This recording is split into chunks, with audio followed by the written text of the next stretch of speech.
what's up? It is I, and I'm back with my recap and review for P-Valley. We are finally getting a season 2 after a very pregnant hiatus. So, season 2, episode 1, Land. And I would give this episode, I would say this episode overall was pretty good. I'm not gonna lie, I really planned on a couple weeks ago when I was like, okay, P-Valley's coming back on. I need to refresh myself with everything. I told myself that I was gonna sit down and rewatch season 1. That never happened. I'm not even gonna hold y'all, that never happened. So I kind of went into this just kind of winging it and trying to remember, everything off, memory. So be patient with me. Your girl is trying. But nonetheless, this episode begins with I was like automatically confused because it began, we see this man, he's in what looks to be like a apartment that kind of looks like a, one of those open staircase apartments. He was up in there with 1,000,001 kids. I don't know if it's his birthday party or whoever's birthday party. A woman's there trying to, rally up the kids and hold everything together. And he's just like, yeah, I'm going to 7-Eleven. And I was like, okay, he just wanted to be out of there. And I was like, honestly, I can't even blame you though, can I? So he jumps in the car, skirts off. And before we know it, where does he come? To a crossroads containing, it was like kind of like, like the angel and the devil that be on people's shoulders or whatnot.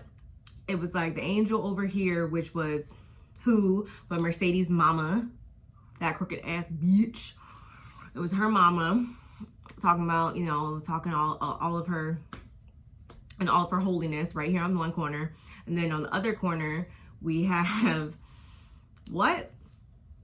We got freaking we got car wash, hot wings, and titties. So of course it's like a no-brainer, right? Which one is he gonna go with? Holier than thou, car wash, hot wings, and titties. Holier than thou, car wash, hot wings, titties. We're gonna go with the car wash, hot wings, and titties. So that's where he goes, and he pulls up, and we quickly see that they giving out, was it blowjobs, hand jobs, and the Mercedes experience. So he was like, bet, I want to feel like a Mercedes. He tells this to Autumn and Big L. They was out there. So he pays his money. I think it was like $100, which I'm like, whatever. He pays his money and he enters Pussyland. And I'm just like, okay, what is this about? He rolls up. And boom, it's a girl on the roof. It's a girl on the hood. It's a girl right there. It's a girl right there. Washing the car, being all seductive and sexy. And who do we finally see? Uncle Clifford. And he's like, oh, hell no. And he's like, whoop, whoop, stay your ass right there. Don't back it on up because we about to get into some real good stuff that you do not want to miss. And it did not disappoint. Before we know it, we got who but Mercedes herself and all her glory. And she is giving it to us and giving it to him. And he's loving it. He makes a mess in his, thank God it's in his car. And I was thinking the whole time, I was like, why didn't I think of this? And I remember, I think it was like on season 1 or 2 of Real Housewives of New Jersey.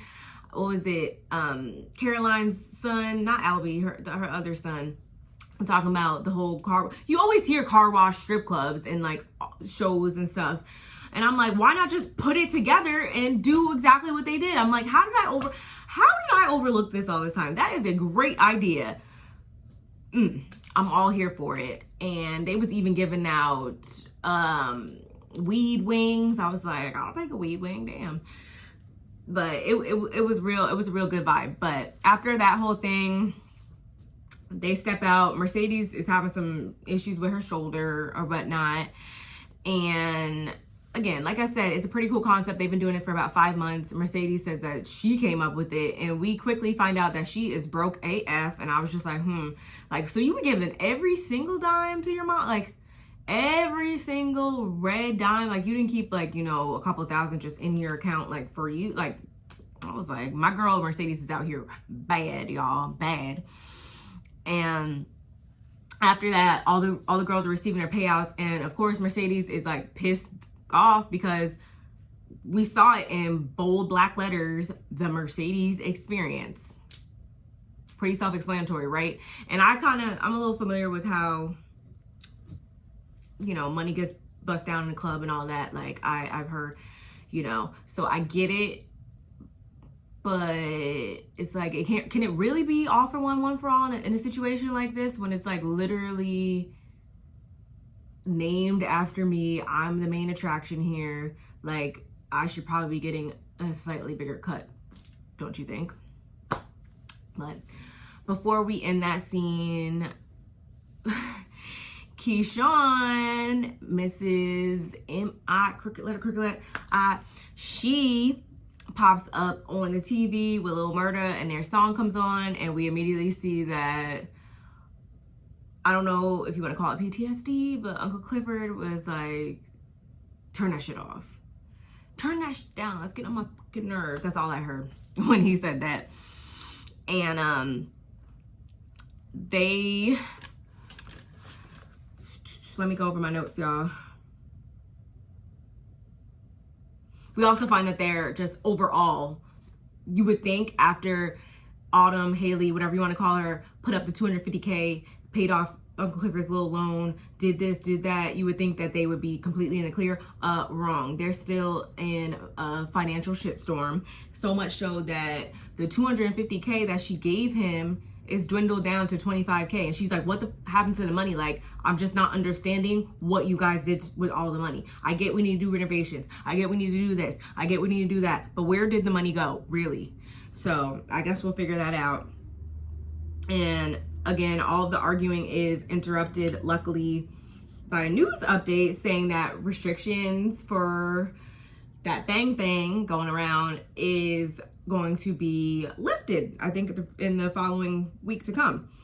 And unfortunately, we also find out that Mayor Tydell has passed, and who is put in his place? I'm sure you guys, if you guys have watched the episode, you already know. I'm just like, you're not serious.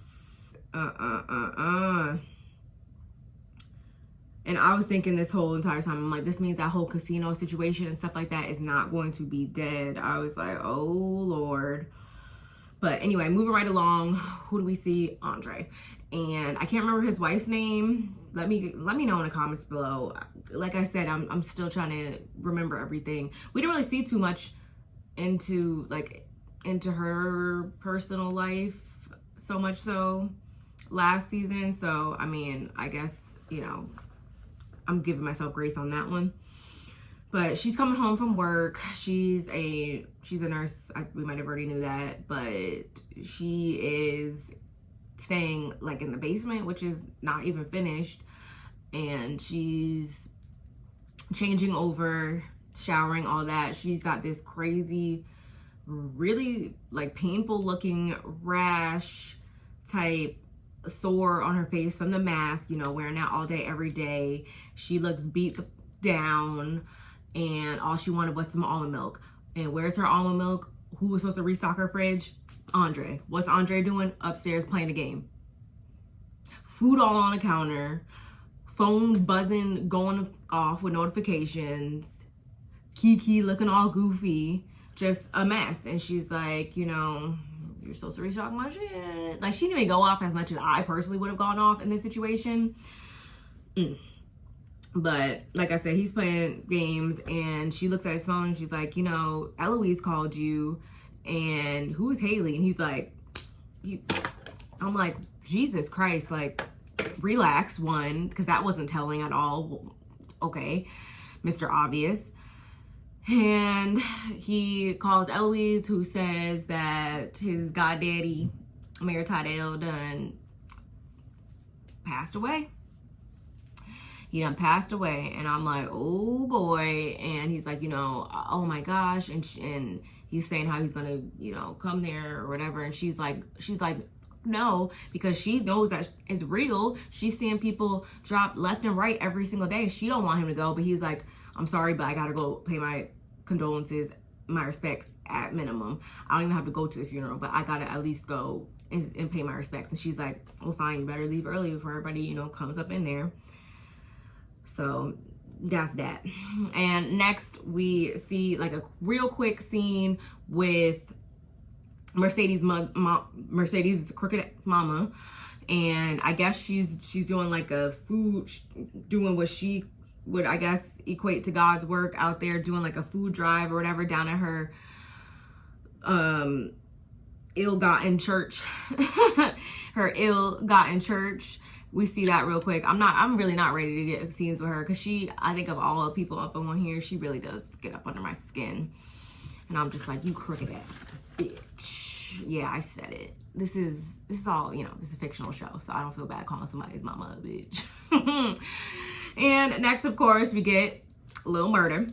And he's with DJ Neverscared. They're mixing, trying to come up with some new beats, some new music and whatnot. He really wasn't able to take his music career to the next level because old girl came around and shut shit down. So he's trying to figure that whole thing out, and he's up in the trap. And we see, it pops up on the screen, like all these messages he's been sending to Uncle Clifford, I guess, for the past 5 months or whatever, just trying to get in touch with him. Clearly he's not over it, and clearly Clifford really not over it either. But we know everything that unfolded on Murder Night or whatever, which wasn't even his fault necessarily, it just left a bad taste in pretty much everybody's mouth. So that's that on that. But anyway, Mercedes and Autumn, they're living together. I guess that's Mercedes' crib or whatever. So they're living together, cute. And Autumn wakes up, she's pissed because Mercedes is up in her room getting it on, y'all, she is becoming one with herself. And a girl's gotta do what a girl's gotta do. A Henny, blunt, and a nut. That's all she needed in that order. So she's in her room loudly, and Autumn's like, bro, what the? But she gets up, and they kind of go back and forth for a minute, and she says, hey, like, I'm willing to give you a bigger cut at the door, but also I'm going to be bringing on other girls. And she's like, what, huh? I can whip these girls into shape, these new girls or these amateurs or whatever, because we know that the Trinity, which was her, Gidget, and Keyshawn, like, them two are gone. Gidget's mom, we find out, actually passed away, and she got up on out of there. She's back in Arizona or Nevada or whatever. And nobody's fucking with Keyshawn because, you know, she want to put guns on people. She want to put guns on the family. So, and Mercedes is like, no, we don't need that. That's not what we needed. Like, we're already splitting the money up 20 different other ways. I'll get these girls together. Leave it to me. Good day. And speaking of keeping things afloat, Keyshawn, we find out that she's been keeping herself afloat because honestly, which I was like, I would not have even had nothing to say to him until I got my money. We find out that Lil Murda hasn't even paid her cut for the video or whatever still. But nonetheless, she has been getting by off of social media. She's up there. She's had a whole setup in whatever room of her house with the pole and all that. She's doing her thing, you know.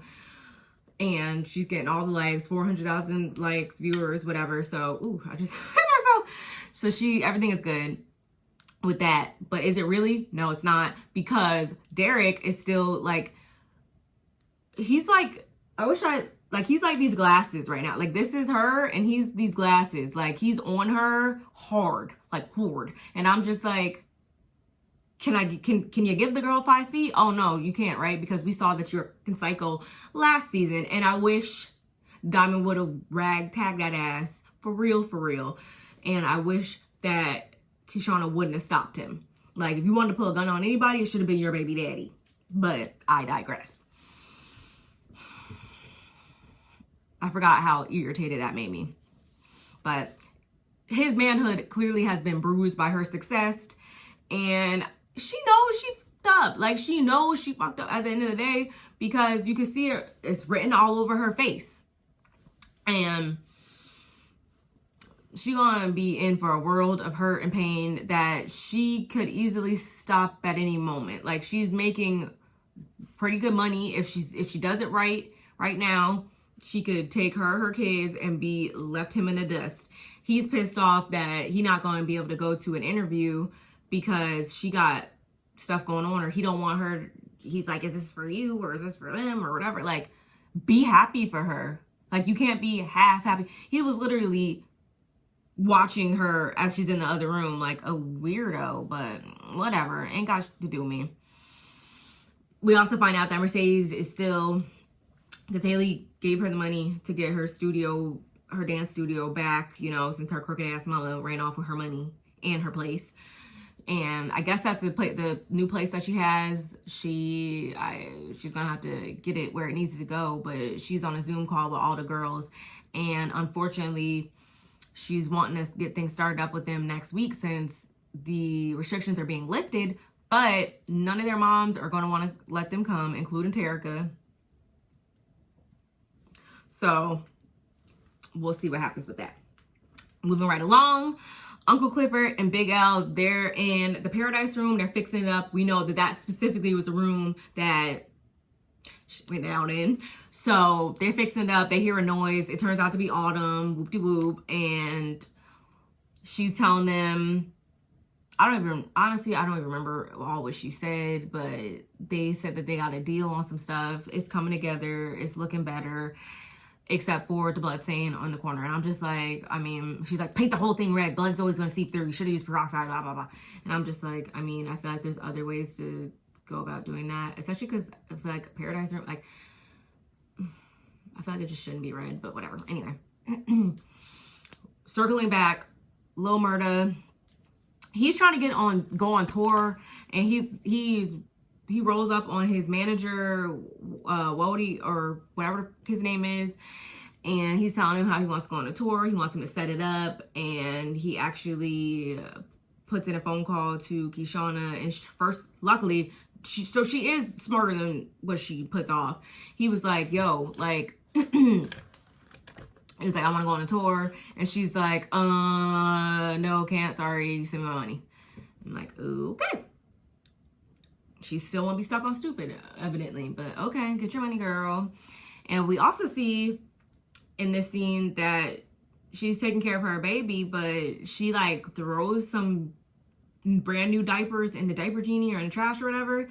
And I'm like, she about to go try to go outside. Because literally, when I tell you Derek is on her,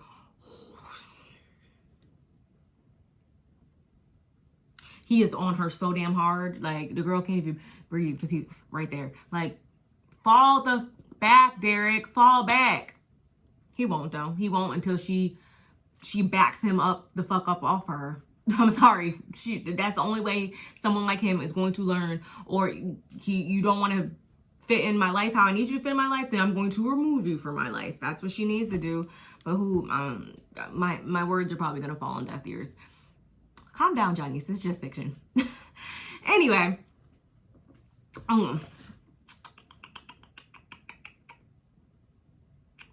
Yeah, she's trying to like make herself think that she really likes the life that she's building or has with Derek. We know damn well she's not. So what does she do? We'll get to that in a second. Meanwhile, Andre touches down at the funeral home, and he's paying his respects, as he said before, to his goddaddy.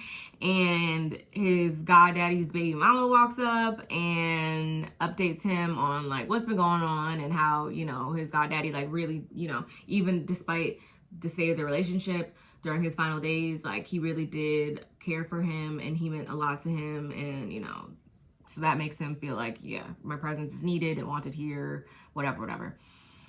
And while he's working those things over his head, Miss Autumn walks up. Real woman in black, like, no, but not like creepy, like just, you know, like sexy, like. And he's having a smoke, and there's so much unspokenness between them. I'm just like, my eyes are just going back and forth from one to the other. And they clearly don't hate each other because they're clearly still attracted to each other. And I would say before the end of the season, they're going to be fucking again. But that's just me. That's my call. I say it now on record. Oh, now I'm going to leave it at that. But she enlightens him on grief. And because, you know, she knows grief. She's had to deal with it, loss in her own personal life. And they exchange a bit more words before she walks away all sultry-like, y'all. Real sultry-like. I was like, ooh, okay. And Andre, of course, winds up staying for the funeral, even though his wife kind of was like not really wanting all that. He winds up staying for the funeral. Everyone's in lime green. He says some words. I'm like, was this how it was originally supposed to go? Or you just hopped up there or whatever? Okay. And we also see at this time that Uncle Clifford is being his grandmother's eyes and while she listens to the service, and she just wants Mookie's chitlins. And I also seen some things working, you know, Uncle Clifford was working some things in his head too. And I think it's because he saw that internal mayor Kyle up in the group of people, and he knew that shit was going to be on and popping again with this whole casino shit and paradise, whatever, that whole thing. That wasn't the end of that. That didn't go, that whole debacle did not go to the grave with Mayor Tydell. So I'm like, oh, here we go. But anyway, back to M.I. Crooked letter I, hump. She then is telling Derek, oh, we need diapers. Like, I just got some diapers. And she's like, okay, so it's fine. I'll go to the store. And he's like, oh no, I'll go to the store. And she's like, no, I need some tampons anyway. And he's like, it's not even the 4th yet. And I'm like, back up, like, get off her life, get off her ovaries, get off, like, back the fuck back, like, for real. Because at this point, it's too much. But she's able to get up out of there and exhale, like, but for a second. She's on the phone with Gidget. Like I said before, she's back home or whatever after losing her mom. She told her, like, girl, I just had to get up out of there and breathe to go get me some stuff from some moon pies and stuff from the store. And before we know it, she's on her way inside the store, and Diamond is standing out there. And I'm like, ooh, I wasn't ready. Not episode 1, I wasn't ready. I don't know, y'all. Like, you tell me, like, if somebody pulls a gun on you, like, how you react? Like, how there's no coming back from that. I wish you would ever in your life point a gun at me and think, like, there's no room for explanation after that. But of course, she goes on to try. She tries to get up in there. She ain't got a mask on. He's like, nah, you can't come up in here. Get to stepping. Real Martin, like. And she's trying to, like, justify and explain and apologize. And he's like, no, he's off that. She tries to give him the necklace that he gave her last season. He's like, nah, like, that don't mean nothing to me, so why do I need it? And she walks away all heartbroken, like, and he clearly is heartbroken too, still over the situation. So much so he's, like, roughhousing this guy who's just trying to get in there and buy whatever he wants to buy. He's like, yo, what's wrong with you? Misplaced anger. But anyway, back at the repast, Uncle Clifford now pops in, head to toe, lime green out, okay, to round up some chitlins and to say a little something, which he does. And who is on his heels? Enter Mayor Kyle.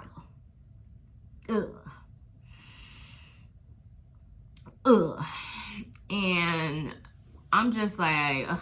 So they go back and forth a little bit. Again, like I said before, that whole casino thing is not dead. Everybody's got their own agendas, but everybody's got on their poker faces as well. So again, we'll see what happens with that. And Uncle Clifford walks off, and Wayne tries to schmooze Andre, but he actually wasn't beat for it. And I'm just like, see, you shouldn't even came by. You shouldn't even let nobody know you was in town, because now they about to be all vying to get you on their team. And that is just what happened, but whatever. Back with Keyshawn, we get this, like, real little scene real quick where her baby's crying and she, like, climbs in the crib And I'm trying to find the I'm trying to understand the significance. I'm not going to say what I think it is just yet, but I was like trying to understand the significance behind the story that she was telling her daughter. Let me know what you guys think about that in the comments below. And so what happened after that? Andre, he's staying at one of his goddaddy's houses or whatever. No one stays there, so they like, you can stay here, of course. And he's looking around, strolling down memory lane or whatever, and he's interrupted by a knock on the door, and we see 2 big old stacks of money. And who left this money on the porch? Corbin Kyle. The illegitimate brother. And just like I said before, he's trying to get Andre on his side, and he basically wants Andre. Now that Autumn is the mayor. Now that Autumn is the owner of the bank, he wants Andre to basically persuade her to sell so that he can go forth with, I think he's the one that wants the casino there, the Promised Land or whatever. Yeah. And it's just like, we already see where this is going, but back with Mercedes and Autumn, they're watching What's Love Got to Do with It. And Mercedes just there scrolling through her phone, and she comes across a post looking for dancers down at the bank. And she immediately tries to take Autumn's head off because she's like, why would you do that? Like, she just doesn't understand. And I think at this point, Autumn was like, enough is enough. I've been trying to keep things afloat. I've been trying to keep money in y'all's pocket. I've been trying to keep things going and flowing. And none of you guys are grateful. All y'all, what the fuck? And Mercedes kind of didn't really have too much of a rebuttal. All she could say is yes, master. I understand both sides. I do. And the last scene we get is Lil Murda. He gets a text from Kishana saying 12 cities, 12 nights. Let's get this tour on and popping. She's down. He's down. We're going to see what to do. Like I said before, y'all, this episode, it was like, okay, wasn't too much. It didn't confuse me too much. Again, like I said, there's some things that I'm trying to remember, trying to piece together, oh, okay. So bear with me, y'all. But let me know what you guys think of my recap and review. Let me know what you thought of this episode in the comments below. Do not forget to like, comment, and subscribe. Hit that notifications bell on your way out. You see, I'm back. I told you I'm back. And I like to pat myself on the back a little bit. I've been being a little bit, consistent here. So give your girl some grace. I'll see you guys in the next one. Bye.